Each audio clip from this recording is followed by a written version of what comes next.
Hi hello నమస్తే welcome to social post TV. నేను మీ anchor Venkatesh. BJP మత రాజకీయాలు చేస్తుంది, ముస్లిమ్స్ పైన క్రిస్టియన్స్ పైన దాడులు చేస్తుంది అని చెప్పేసి నిన్న పార్లమెంట్లో రాహుల్ గాంధీ గారు విమర్శించడం జరిగింది.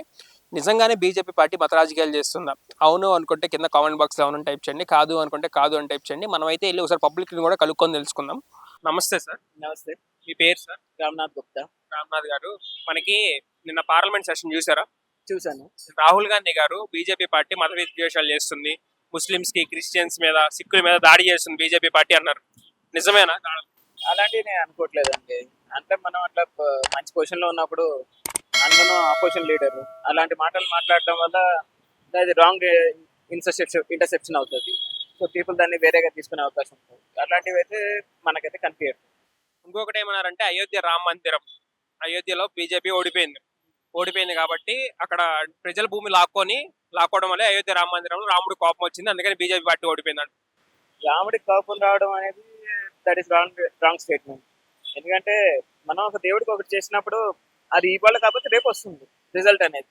ఇమీడియట్ గా ఎవరైనా అంత దాన్ని తప్పుగా అనుకుని ఉండొచ్చు, కానీ టుమారో డెఫినెట్ గా అది మళ్ళీ మనకి అక్కడ ప్రజల భూములు లాక్కొని కట్టారు. అలాంటి సినారీ అయితే లేదు. ప్రజల భూమి అయితే ఎవరు లాక్కోలేదు. అది ఏదైతే రామ మందిరానికి అంటూ కేటాయించిన భూమి ఉందో దాన్నే తీసుకున్నారు తప్ప వేరే భూమిని అయితే తీసుకోలేదు. అన్న నమస్తే అన్న. నమస్తే. మీ పేరు? పవన్. పవన్ గారు, ఇప్పుడు నేను రాహుల్ గాంధీ గారు పార్లమెంట్ లో బీజేపీ మత రాజకీయాలు చేస్తుంది, క్రిస్టియన్స్ పైన ముస్లిమ్స్ పైన సిక్కుల పైన దాడులు చేస్తున్నారు అన్నారు. నిజమేనా అది? మోస్ట్లీ అయ్యుండొచ్చు. అటు ఇటు మనది భారతదేశం కాబట్టి మనది ప్రజాస్వామ్య దేశంగా ఉండాలని మనం అనుకుంటాం. అంటే భిన్నత్వంలో ఏకత్వం అన్నట్టు కాకుండా మొత్తం అందరూ కూడా ఒకే విధంగా ఉండాలని చూస్తాం మనం. మొత్తం ఈ మత రాజకీయాలు లేకుండా ఎంతో మంది రాజకీయ నాయకులు కలగన్న ఈ భారతదేశంలో ఒక ఒక అంబేద్కర్, ఒక భగత్ సింగ్, ఒక సుభాష్ చంద్రబోస్ ఇలాంటి వాళ్ళందరూ ఎంతో మంది కళ్ళగొన్న ఈ భారతదేశాన్ని మనం కావాలని చూస్తున్నాం. తీరా చూస్తే ఈ రాజకీయ నాయకులకి ఎవరైతే ఈ పోలీసులు ఉంటారు కదా, వీళ్ళందరూ ఈ రాజకీయ నాయకులు కూడా ఈ పని చేయవలసి వస్తుంది. అంటే మన ప్రజాస్వామ్యం నిలబెట్టే నాయకులు కానీ సరైన చేసేవాడు ఎవడో కనిపిస్తలేదు.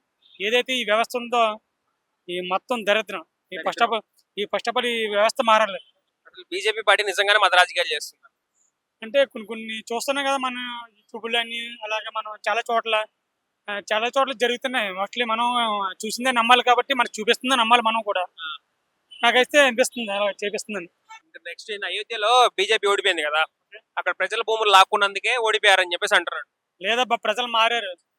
ఇప్పుడులే కాదు, ప్రజలు ఏ పక్షాన్ని నిలబడాలనేది ఇప్పుడు ప్రతి ఒక్కరికి ఒక అవగాహన ఉంది. ఒకప్పుడు అంటే ఒకడు డబ్బు ఇస్తాడు, బిర్యానీ ఇస్తాడు, మందు ఇస్తాడు, దీనికొని చూసేవారు. ఇప్పుడు అలా కాదు, ప్రతి ఒక్కరికి మెచ్యూరిటీ వచ్చింది. ఎవరికాడే ఇప్పుడు ఎడ్యుకేట్ అయ్యాడు, వారి పిల్లలు చెప్తున్నారు, పిల్లల మాట కూడా తల్లిదండ్రులు విన్నాడు. బాగుంది ఇప్పుడు ప్రజెంట్. ఎవరికి ఇన్నాళ్ళు కాకుండా ప్రతి ఒక్కరు కూడా ఇన్స్పైర్ అవుతున్నాడు. దానికి తోడు ఏంటంటే ఇది కూడా కొంచెం వ్యవస్థ మారుతుంది. ఓకే, ఆలోచించి ఓడేస్తున్నారు. ఎన్నాళ్ళకి ఎవరికాడు ఓన్ డిసిషన్ ఉంది ఇప్పుడు ప్రజెంట్. ఓకే అన్న నమస్తే అన్న. నమస్తే అన్న. మీ పేరు? సాయి కిరణ్. సాయి కిరణ్ గారు, బీజేపీ పార్టీ మత రాజకీయాలు చేస్తుంది, క్రిస్టియన్స్ పైన ముస్లిమ్స్ పైన దాడులు చేస్తుంది, సిక్కుల పైన కూడా దాడులు చేస్తుంది అని చెప్పేసి నిన్న పార్లమెంట్ లో రాహుల్ గాంధీ గారు మాట్లాడారు. నిజంగానే చేస్తుందా? మేబీ నాకేం అనిపించట్లేదు అన్న. మత రాజకీయాలు అవన్నీ అంటే బీజేపీ పార్టీ అలా చేసి ఉన్నట్టయితే ఇప్పుడు మరి వాళ్ళ గవర్నమెంట్ ఫామ్ అయింది కదన్న స్టేట్ లో. ఇఫ్ ఇన్ కేస్ అలాంటివి చేస్తుంటే స్టేట్ లో సెంట్రల్ లో గవర్నమెంట్ అయితే ఫామ్ అయ్యేది కాదు కదా. అలాంటిది ఏం లేదంటారు? అలాంటిది ఏం లేదనే నేను అనుకుంటున్నా యాజ్ ఆఫ్ నో అయితే. Why because if in case వాళ్ళు ఫామ్ చేసి ఉన్నట్టయితే, అలాంటివి చేసినట్టయితే ఇప్పుడు వాళ్ళ గవర్నమెంట్ అయితే ఫామ్ అవ్వదు కదా సెంట్రల్ లో. అండ్ సెకండ్ టైం కూడా చాలా ఏమంటారు ఎన్ని ప్లేసెస్ అన్న నియర్లీ 242 వచ్చినాయి. కాంగ్రెస్ కి 236 ఈక్వల్ గా వచ్చినాయి. కాకపోతే ఏంటంటే వాళ్ళకి ఒక 4+ అయినాయి. అంటే వాళ్ళు మొత్తం కూటమి కట్టి వచ్చారు, వీళ్ళు ఒక్కళ్ళకే వచ్చినాయి. అంటే వాళ్ళు కొంచెం ఏదో చేసిండు కాబట్టి వచ్చింది. అండ్ మోడీ వచ్చిన తర్వాత బెస్ట్ థింగ్ ఏంటంటే మనకి బాంబ్ బ్లాస్ట్ అలాంటి ఏం జరగలేదు.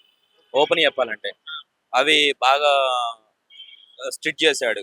ఇంకోటి చాలా ఒకటనే కాదు, చాలా తీసుకొచ్చాడు మోడీ. జిఎస్టీ తీసుకొచ్చిండు, జిఎస్టీ వల్ల బెనిఫిటే ఉంది. నెక్స్ట్ ఏంటంటే మనకి డెవలప్మెంట్ పరంగా చూసుకుంటే డెవలప్ అయిందా అంటే అయింది. కోవిడ్ టైంలో కోవిడ్ టైంలో ఎకానమీ మొత్తం దెబ్బతిన్నది. ఆ టైంలో కూడా మనం రీబూస్ట్ అయినాం అంటే ఏదో ఒకటి లేకపోతే ఏం కాము కదా. ఓపెన్ చెప్పాలంటే ఆ టైంలో కూడా చాలా చేశాడు. మీన్స్ ఏం చేశాడంటే అతను ఏదో ఒకటి ఇన్వెస్ట్మెంట్స్ తీసుకురావడము, whatever it is. Vaccine కానీ వ్యాక్సిన్ అంటే వ్యాక్సిన్ లైక్ అది గవర్నమెంట్ రెస్పాన్సిబిలిటీ, అది రెస్పాన్సిబుల్ గా చేయాలి. ఆ టైంలో కూడా ఇన్వెస్ట్మెంట్స్ తీసుకొచ్చాడు కదా, ఫారెన్ ఇన్వెస్ట్మెంట్స్ అని అవని ఇవని. ఓకే, చేశాడు కాబట్టే కదా ఇప్పుడు మనకి ఇక్కడ కూడా మనకి తెలంగాణలో కూడా సీట్స్ బాగానే వచ్చినాయి వాళ్ళకి. 8 సీట్స్ వచ్చాయి. సో చెయ్యంది అయితే రావు కదా. నెక్స్ట్ ఇంకోటి ఏంటంటే అయోధ్యలో ఓడిపోయారు బీజేపీ వాళ్ళు. అదే అది అక్కడ ప్రజల భూములు లాక్కొని గుడి కట్టారు అన్నాడు పార్లమెంట్ లో. అంటే అది మనం జడ్జ్ చేయలేమన్న ఓపెన్ చెప్పాలంటే. మన సమ్ ఎక్స్ స్టేట్ లో ఒక సైడ్ అనుకున్నారు, కాకపోతే ఏమైంది వేరే సైడ్ వచ్చింది. అది మనం జడ్జ్ చేయలేం. కానీ మోడీ యాజ్ ఆఫ్ నో అయితే బాగానే చేశాడు అన్న. చెయ్యంది అయితే ఏం లేదు, చెయ్యంది అయితే డెవలప్మెంట్ అయితే ఉండదు కదా అన్న. నమస్తే అన్న. నమస్తే బ్రో. మీ పేరు? జయరాజ్ అన్న. ఈరోజు గారు, రేపు మనకి బీజేపీ పార్టీ మత రాజకీయాలు చేస్తుంది.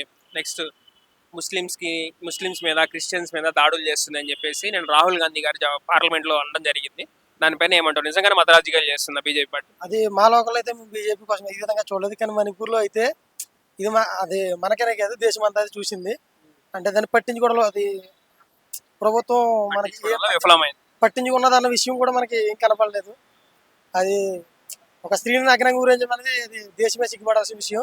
ఆ విషయంలో అయితే మాత్రం దేశమంతా చూసింది కదా, అది కనపడుతూనే ఉంది. అది పట్టించుకోవడమే కనపడలేదు ఇక్కడ. అయోధ్యలో కూడా బీజేపీ ఓడిపోయింది. సో అయోధ్యలో కూడా ప్రజల భూములు లాక్కొని రామ మందిర్ కట్టారని చెప్పేసి అంటున్నాడు రాహుల్ గాంధీ. ఓకే, ఇది ఇంకా ఏజ్ ఓడిపోయిందండి.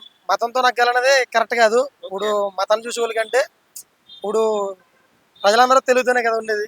అందరూ చదువుకున్నారు, అందరికీ నాలెడ్జ్ ఉంది. దాన్ని బట్టి ఇప్పుడు మతం రాజకీయాలు అన్నది ఆపుకుంటేనే బెస్ట్. ఒకవేళ ఉంటే గనక ఇప్పుడు దేశంలో అందరూ ఉన్నారు, అందరూ కలిసి ఉండరు, కరెక్ట్. దేశం మతం అన్నది కాదు, అందరూ సమానమే.